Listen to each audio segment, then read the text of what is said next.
Welcome to Standard Chartered Money Insights, a podcast series by Standard Chartered Bank that brings you market views and insights on the go. Hello everyone and welcome to Standard Chartered Money Insights.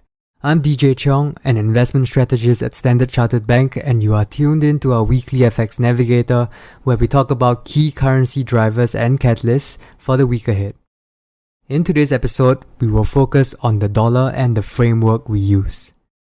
Regular readers of our publications will know about our dollar smirk framework, which is a slight tweak on the traditional dollar smile, and that has US versus rest of world economic data performance on the x-axis and dollar performance on the y-axis.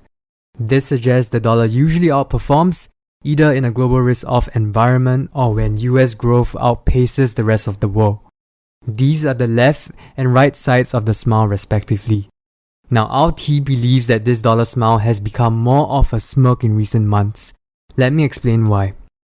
So on the left side of the smirk, dollar outperformance has been reduced by the Fed providing dollar liquidity to markets. On the other hand, the right end of the smirk droops because of the Fed's new average inflation targeting framework, which means lower US interest rates than usual as US growth improves.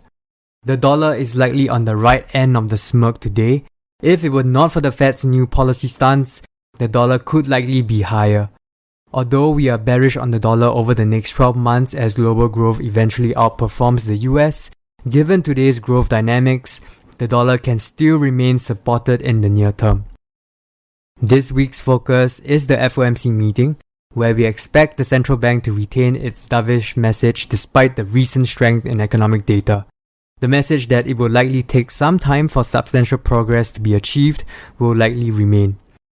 So a hawkish scenario in our view, which could see the dollar outperform G10FX, would be one where there is a shift in tone around the Fed's language, or if there is some sort of an acknowledgement around some progress in economic recovery. Separately, a dovish surprise would come from the broadening out of how the Fed gauges risk to the outlook from the ongoing COVID-19 pandemic. So the euro offers one key lens on the dollar, and on technical charts, euro-dollar has broken above 120 despite a dovish ECB.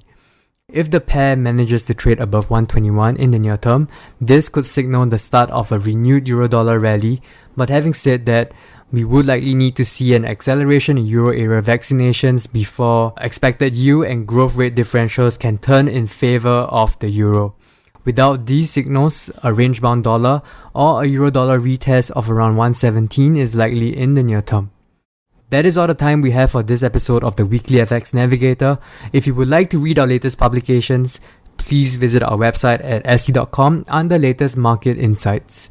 If you found this insightful, please rate and review us wherever you get your podcast from. Thanks again for joining me today, and as always, have a great week ahead.